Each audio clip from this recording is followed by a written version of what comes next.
बड़ा आसान है, शहरों में जाइए, कहीं भी तंबू लगा दीजिए और रहना शुरू कर दीजिए। कुछ साल गुजारिए, उसके बाद कोई हटाने आता है तो आपको बचाने सैकड़ों लोग आ जाएंगे, सब अपनी राजनीति चमकाएंगे। जी हाँ, आप सभी को पता होगा पूरे दिल्ली में लगातार पिछले कुछ महीनों से जो है अतिक्रमण का मुद्दा छाया हुआ है।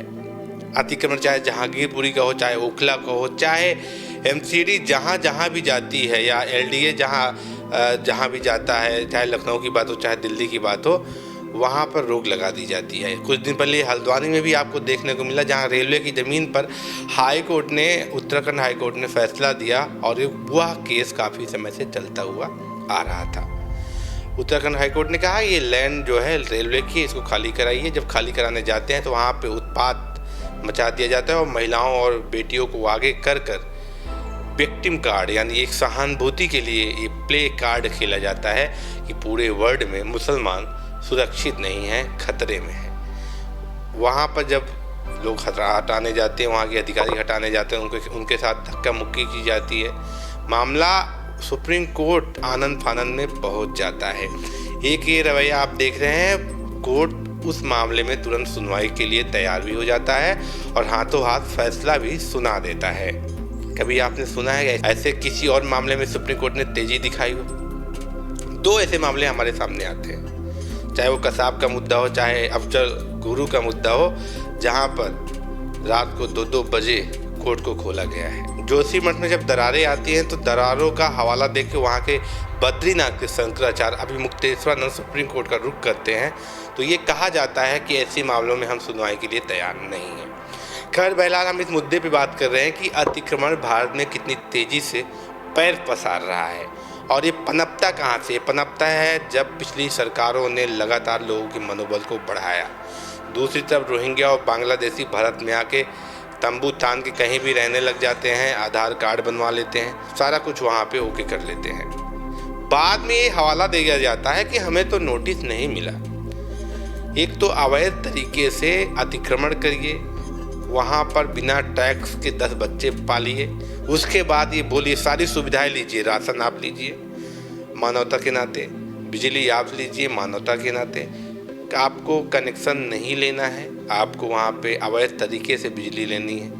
उसके बाद जब वो नोटिस का हवाला दिया जाता है कि मुझे तो बताया नहीं गया, अब अवैध तरीकों में भी बताने की ज़रूरत पड़ेगी लोगों को। ये मामला फिलहाल इसमें दिल्ली में काफ़ी गरमाया हुआ है। लगातार कुछ दिन पहले सुप्रीम कोर्ट ने जहांगीरपुरी मुद्दे पर, चाहे ओखला का मुद्दा हो, वहाँ पर रोक लगा दी थी और बोला था कि मानवीय पहलुओं को देखा जाए। मानवीय पहलुओं की एक सीमा होती है। यह देश टैक्स से चलता है, यह देश हमारे आपके पैसों से चलता है। इसका औचित्य क्या है? इसका मतलब क्या है? इसका मतलब ये है कि आप अपने टैक्स दिन रात मेहनत करिए, टैक्स पे कीजिए, घर लेने के लिए पैसा लोन पर लीजिए, पैसा आप पर कटता है, लेकिन एक तरफ दूसरा तबका है जो गरीब भी बनता है, सारी सुविधाएं भी लेता है, और जब अवैध तरीके से वो अपने पैर पसार लेता है तो वहाँ पर सुप्रीम कोर्ट उनके साथ खड़ा नज़र आता है। नोएडा और दिल्ली के बॉर्डर पे मयूर विहार के निकट एक झुग्गी बस्ती पड़ती है, जहाँ पर सारे कुकृत्य किए जाते हैं, चाहे ड्रग्स हो, चाहे रेड लाइट एरिया, या सारा कुछ वहाँ पे ऐसे कार्य किए जाते हैं जो अपने आप में बेहद दुखद है, हम व्यक्त नहीं कर सकते। सारा चोरी वहाँ पे जो वारदातें हो रही हैं, कार चोरी की हो, बच्चा चोरी की हो, इन झुग्गियों से निकल के लोग करते हैं, लेकिन इनके साथ सहानुभूति के लिए कई लोग खड़े हैं। एक तरफ अतिक्रमण है, प्रदूषण है, गंदगी है, दूसरा ये है कि यमुना के किनारे भी अब इनका दबदबा बढ़ता जा रहा है। अगर आपको हमारी बातों पे भरोसा नहीं तो आप एक काम करिए, सेक्टर 37 नोएडा से आप ओखला जाइए और आपको अंदेशा हो जाएगा कि किस घनी बस्ती, किस घने जंगल में आप आ गए हैं। पूरी यमुना को कब्जा करने का प्रयास किया जा रहा है। यमुना की सफाई तो दूर, यमुना को और गंदा किया जा रहा है। केजरीवाल उनके बचाव में खड़े हो गए, उन लोगों के बचाव में खड़े हो गए जो अवैध तरीके से अतिक्रमण करके दिल्ली में रह रहे हैं। मैं आपसे लोगों से जानना चाहता हूं, या सरकार से मेरा प्रश्न है कि ये जो केजरीवाल जैसे लोग हैं, पॉलिटिशियन हैं, जो मनोबल बढ़ाने के लिए वहाँ पे खड़े हो जाते हैं, गलत चीज़ों को बढ़ावा देने के लिए वहाँ पे खड़े हो जाते हैं, कल को किसी बहन बेटी के साथ वहाँ पे दुर्व्यवहार किया जाता है, इसका जिम्मेवार कौन होगा? पहले तो शराब जो है पॉलिसी उनके पूरी दिल्ली में फैलाई, जगह जगह शराब के ठेके खोले, विरोध हुआ तो एलजी को गाली दिया उन्होंने। और आप सब ने ये वीडियो देखा होगा किस प्रकार से दिल्ली की विधानसभा में केजरीवाल ने शब्दों का उच्चारण किया, जहां पर दिल्ली के उपराज्यपाल को वो कह रहे थे कौन है एलजी, किस एलजी की बात कर रहे हैं, एक अभद्र भाषा का इस्तेमाल कर रहे थे। दिल्ली पूरा जाम है, टैक्स पेयर पैसे दे रहा है, उसी टैक्स के पैसों से केजरीवाल के घर में 35 एसी चल रहे हैं। केजरीवाल कोई घर की कमाई नहीं है। मुख्यमंत्री के पैसों का उपयोग वो क्यों कर रहे हैं? क्योंकि जनता ने उनको चुना है। लेकिन जिस प्रकार अतिक्रमण के साथ खड़े होने वालों की संख्या बढ़ रही है, ये अपने आप में बेहद दुखद है।